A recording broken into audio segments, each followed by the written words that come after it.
할렐루야, 우리 하나님을 찬송합니다. 오늘 또 은혜스럽고 달고 묘한 우리 영혼의 보약 같은 하나님 말씀을 공부하는 그런 시간이 돌아왔습니다. 2022년 2월 6일 우리 하나님께 경배 드리는 주의 날, 민수기의 말씀 이제 들어갑니다. 민수기 1장에서 3장의 말씀을 오늘 읽으면서 말씀 공부하도록 하겠습니다. 여전히 제 옆에는 봉선화가 꽃이 성경 공부에 친구로 함께하고 있습니다. 하나님이 만드신 세상은 너무나 아름답습니다. 너무나 아름답습니다. 민수기는 어떤 책인가? 민수기는 그 광야의 체험을 담은 책이다. 민수기는 광야 생활을 기록한 책이다 하는 걸 알 수가 있죠. 그러면 왜 제목이 민수기냐? 백성 민자 숫자 할 때 그 숫자. 그러니까 백성을 처음에 이제 민수기를 시작할 때에 이제 그 인구 조사를 하죠. 그래서 민수기인데 출애굽하여 시내산에서 1년 가까이 머물면서 하나님의 거룩한 백성으로서의 언약을 체결하고 십계명을 받고 그리고 레위기의 각종 규례들과 이제 성막까지 받아서 완성을 하고 드디어 이제 모든 준비가 갖춰진 상황에서 가나안 정복을 향하여 군사를 정복하고 가나안이 있는 바란 광야 쪽으로 행군을 시작하는 책이 민수기의 시작입니다. 참 이 하나님 말씀 공부하니까 제가 너무 기쁘고 즐겁고 또 이 아프리카지만은 한국에서 가져온 커피를 한 잔씩 하면서 말씀 공부하면 은은한 커피 향과 함께 참 이게 말씀 공부하는 게 너무 즐겁고 좋아요. 주의 말씀 받은 그날 즐겁도다. 할렐루야. 자, 이스라엘 백성이 이제 가나안을 향하여 출발합니다. 시내산을 떠납니다. 이제. 하나님의 성막이 백성들의 진영 제일 중앙에 위치하고 맨 선두에 유다 지파가 깃발을 휘날리며 보무도 당당하게 전진을 합니다. 유다 지파는 하나님께서 제일 선두에 유다 지파를 그 행군의 선두에 세웠다. 그만큼 하나님이 유다 지파를 붙잡고 축복하고 유다 지파를 통해서 큰 일을 하시겠다는 뜻을 드러낸 것이죠. 전쟁이 일어나면 장군이 아무나 선두에 서게 하지 않습니다. 가장 믿음직한 그런 군사들과 장군들을 부대를 선두에 배치를 하는 거죠. 유다 지파에서 우리 주 예수 그리스도가 이 땅에 오시지 않았습니까?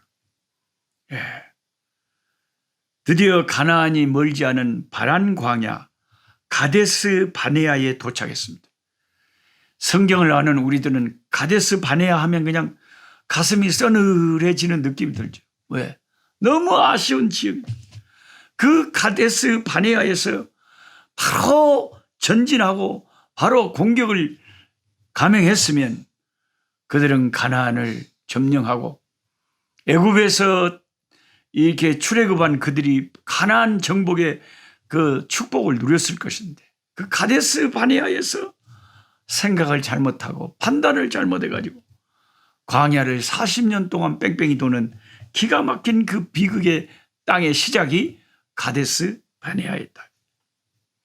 정탐꾼 12명을 이제 각 지파에서 우두머리에서 착출을 했어요. 가나안을 40일 동안 정탐케 했다는 것입니다. 여러분, 성경에서 40일은 정말 중요한 날수입니다. 그 제가 2월 첫째 날 2월 1일 날 올싹 기도회 할 때 그 말씀 나눴죠. 40일 동안.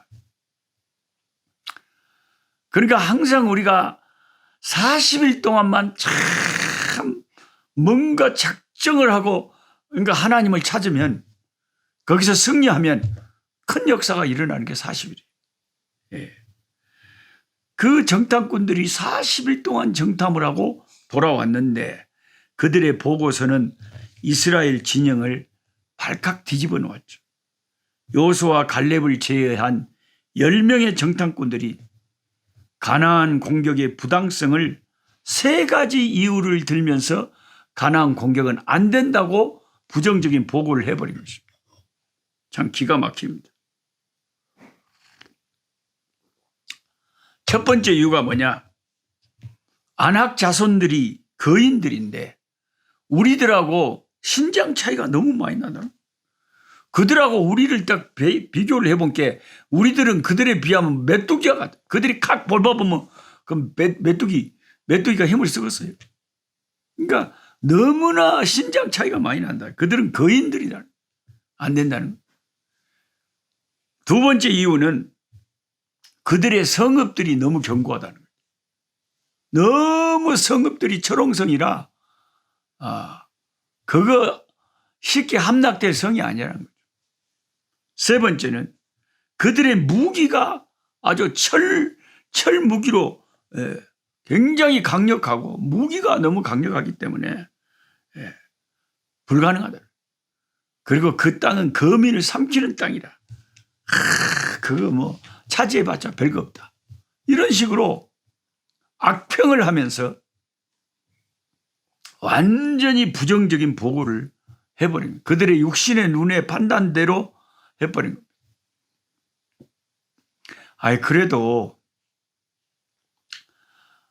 그래도 각 지파에서 최고의 사람들을 뽑아서 40일 동안 정탐을 시켰는데 어떻게 10명의 10지파 그 10정탐꾼들이 그렇게 이구동성으로 인간의 육신의 눈에 보이는 대로 그렇게 겁을 쫙떡 먹고 그런 소리를 해볼까? 유일하게 딱 2명의 정탐꾼들 여호수아와 갈렙 이 두 사람들의 보고는 10명의 정탐꾼들의 보고하고 너무나 정반대인 거예요. 어떻게 사람이 똑같은 상황을 40일 동안 보고도 생각이 이렇게 다른지 모르겠어요. 여호수아와 갈렙은 뭐라고 보고를 하냐면 우리가 그들이 강한 것 같이 보이지만 문제는 뭘 계산해야 되냐면 저들의 신은 천지 만물을 지으신 참된 신이 아니다 이 말이죠. 귀신 잡신이다 이거죠. 우리 이스라엘의 하나님은 천지 만물을 지으신 전능하신 하나님, 창조주 하나님입니다. 그래서 하나님께서 우리와 함께 계시기 때문에 우리가 공격하고 전쟁하면 우리가 능히 저들을 이길 수가 있다. 한번 생각해 봐라. 지금 현재 세상에서 객관적으로 제일 강한 나라가 강한 군대가 애국 군대인데 그 애국 군대를 우리가 제대로 싸워서 이겼느냐? 우리가 섬기는 하나님이 그들을 홍해물에 다 수장시켜 버린 것을 우리가 보고 찬송했지 않느냐? 근데 세상에서 가장 강한 군대도 우리 하나님이 쳐부셔 버렸는데 저들의 성읍이 비록 강하고 저들이 우리보다 덩치도 크고 좋은 무기를 갖고 있지만 저들에게 없는 것이 우리한테 있으니 우리는 천지 만물을 창조하신 전능하신 하나님이 우리의 하나님이시다.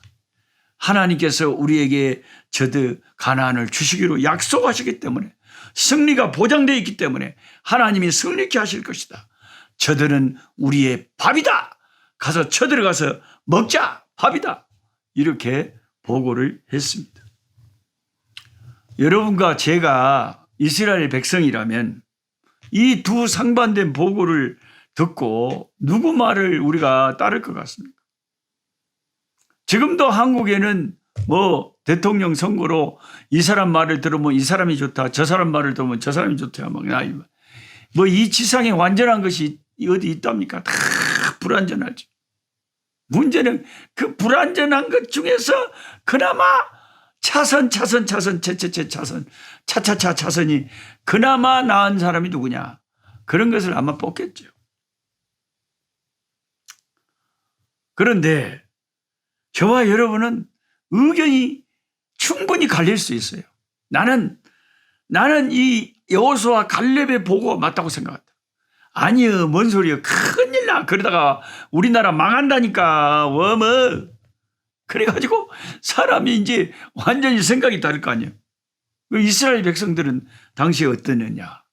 세상에 그 보고를 받고 대부분의 이스라엘 백성들의 마음이 부정적인 그 보고에 다 동의가 돼버린 거예요. 10명의 정탐꾼들의 말이 맞다 이거예요. 여호수아와 갈렙의 말 들으면 우리들 다 죽고 우리 처자식들 다 놀이개감이 되고 노예가 되고 우리들은 박살 난다 이거예요. 인간이란 것이 믿음으로 보이지 않는 하나님을 의지한다는 것이 결코 현실 앞에서는 쉬운 일이 아닙니다.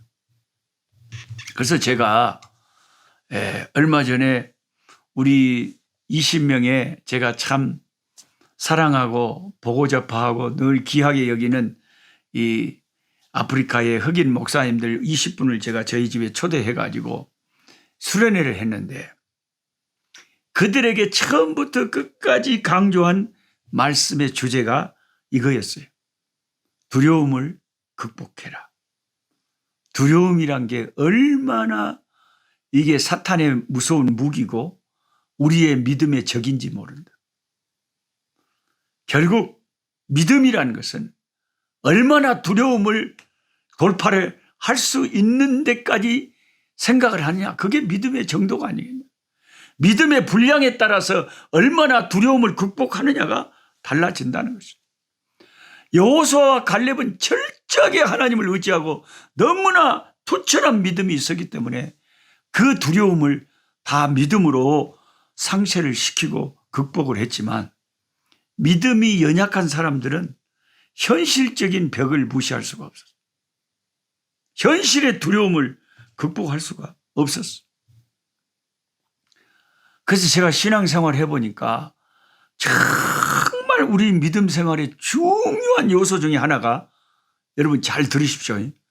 제가 우리 흑인 목사님들에게 강조했던 처음에 예배 드릴 때도 이 설교를 했고 끝날 때도 이 설교를 했어요. 그게 뭐냐?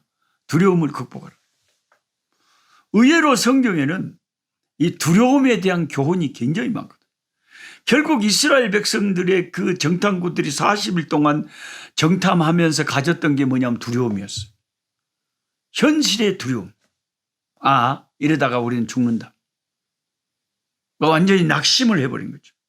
너무 무서웠던 거죠. 용기가 안 났다는 거죠.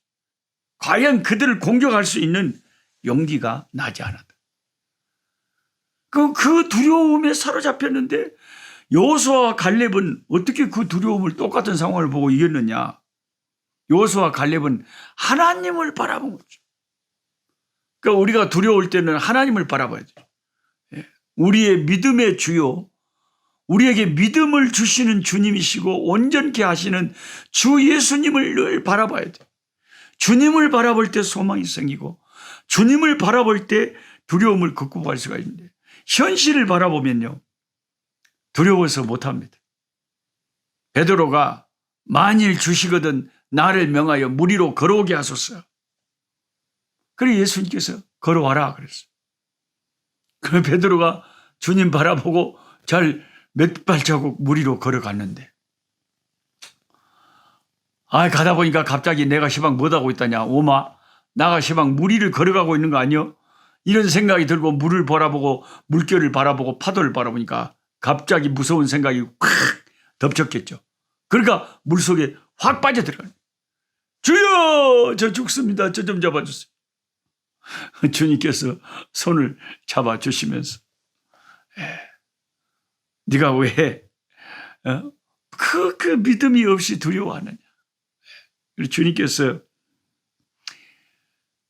그 베드로를 손잡아서 구해내 주셨죠. 그래도 베드로가 다른 제자들보다는 그나마 역시 수제자라 그러면은 다른 제자들은 아예 무리로 걸어갈 생각 자체를 안 하는데 베드로는 뭔 생각이 들었는지 예수님이시라면 나도 할 수 있겠다. 예수님이 도와주시면 할 수 있겠다. 처음에는 그렇게 믿음의 걸음을 걷다가 순간적으로 현실에 딱 눈을 뜨게 되자 현실적인 생각을 하게 되자 두려움이 사로잡혔고 두려움이 사로잡히면 믿음이 질식이 되어버린 거예요. 믿음이 숨을 쉬지 못하고 믿음이 숨을 쉬지 못하면 이제 역사가 일어나지 않는 거죠. 그러니까 기독교 이 신앙의 모든 발자취는 다 믿음에서 역사가 일어나는 거예요. 예, 네 믿음대로 될지어다 그러잖아요. 그러니까 우리가 어떻게 믿느냐가 다 그렇게 결과를 다르게 만드는 거예요. 여호수아와 갈렙은 충분히 하나님과 함께하면 우리가 이 가나안을 정복할 수 있다고 믿었기 때문에 그 믿음대로 여호수아와 갈렙은 가나안을 정복했죠. 나머지 10정탐꾼들은 우리는 저들의 메뚜기와 같이 택도 없는 안 된다 하고 그 두려움에 잡혀서 그들을 이길 수 없다는 생각을 했기 때문에 그들의 그 부정적인 생각과 믿음대로 그들은 광야에서 결국 가나안에 들어가지 못하고 다 죽어 나갔죠. 그리고 그들의 놀이개감이 되고 포로가 될 것이라고 생각했던 그 자식들이 오히려 커가지고 가나안을 정복하게 되는 것이죠. 이것이 슬프게도 민수기의 이제 시작입니다. 민수기의 시작. 유명한 미국의 전도자 빌리 그리함은 이런 말을 한 적이 있습니다. 세상이 커 보이면 하나님은 작게 보인다. 그러나 우리가 크신 하나님만을 집중해서 바라보면 세상은 작게 보인다. 어디에 하나님 말씀, 그 말씀을 붙잡느냐, 현실을 생각하느냐에 따라서 두려움에 사로잡히느냐, 두려움을 극복하느냐가 차이가 나는 것이죠. 제가 신앙생활을 해보니까 항상 설교해야 될 주제 중에 하나가 결국 믿음에 관한 것인데 결국 그 믿음을 강화시키는 것이 두려움을 극복하는 것이더라고요. 두려움을 극복. 두려움에 사로잡히면 믿음을 구사할 수가 없어요. 믿음의 발걸음을 뗄 수도 없고 믿음의 말을 할 수도 없고 믿음의 행동을 할 수도 없고 믿음의 기도를 드릴 수도 없어요. 두려움을 극복하는 것이 믿음의 시작이라고 할 수가 있어요.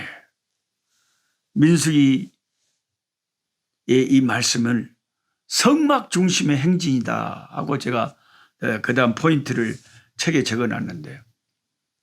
너무 아름답잖아요. 그 그림이 성막이 이스라엘 진영의 딱 가운데 있으면서 이스라엘이 이동할 때 하나님의 성막이 같이 이동하면서 이스라엘 백성들에게 불기둥 구름기둥으로 딱 그들이 전진해야 될 것과 멈춰야 될 것을 안내하면서 광야길을 이제 가는 거죠. 광야길. 근데 이 광야길을 걷게 된 원인은 그들의 두려움에 사로잡힌 불신앙이었다. 만약에 그들이 여호수아 갈렙처럼 강력한 신앙을 가졌더라면 광야 그 40년의 그 방황을 하지 않아도 됐었다. 오늘 우리에게 심각한 도전을 주는 말씀이 이 민수기의 말씀입니다. 저와 여러분의 인생길을 뒤돌아보면 믿음으로 더 하나님을 기쁘게 해드리고 말씀대로 은혜 가운데 바로 똑바로 살았더라면 훨씬 더 지름길을 달려갈 수 있었을 것인데 내가 범죄하고 내가 타락하고 내가 하나님을 자꾸 슬프게 한 그런 것 때문에 우리가 많이 뺑뺑이를 돌았다 하는 것을 우리가 알게 되는 것이죠. 민수기나 우리의 인생이나 똑같죠. 하나님 아버지, 오늘 또 주의 은혜 감사합니다. 정말 민수기에 들어서니 이스라엘 백성이 그 두려움에 사로잡혀서 하나님을 신뢰하지 못하고 하나님의 능력을 의지하고 전진하지 못한 것이 그들을 광야 40년 동안 뺑뺑이를 돌게 하는 원인이었다는 것을 다시 한번 생각하면서 우리에게 큰 도전이 됩니다. 두려움이라고 하는 것은 이 현실의 벽이라는 것은 쉽게 넘을 수가 없습니다. 정말 우리가 기도하고 말씀 붙잡고 간절히 하나님을 바라보고 주님을 의지할 때에 우리가 두려움을 조금씩 극복하면서 믿음의 걸음걸이, 믿음의 아버지 물 위로 걸어가는 아버지 기적의 역사를 창출할 수 있는 줄 압니다. 하나님 아버지 믿음이 약해지려 할 때마다 말씀 안에서 아버지 담대한 믿음을 회복할 수 있도록 은혜 베풀어 주시옵소서. 감사하옵고 예수님의 이름으로 기도하옵나이다. 아멘. 약한 자 힘주시고 강한 자 바르게 주한 자 정케함이 주님의 뜻이라. 해 아래 압박 있는 곳 주 거기 계셔서 그 팔로 막아 주시옵소서.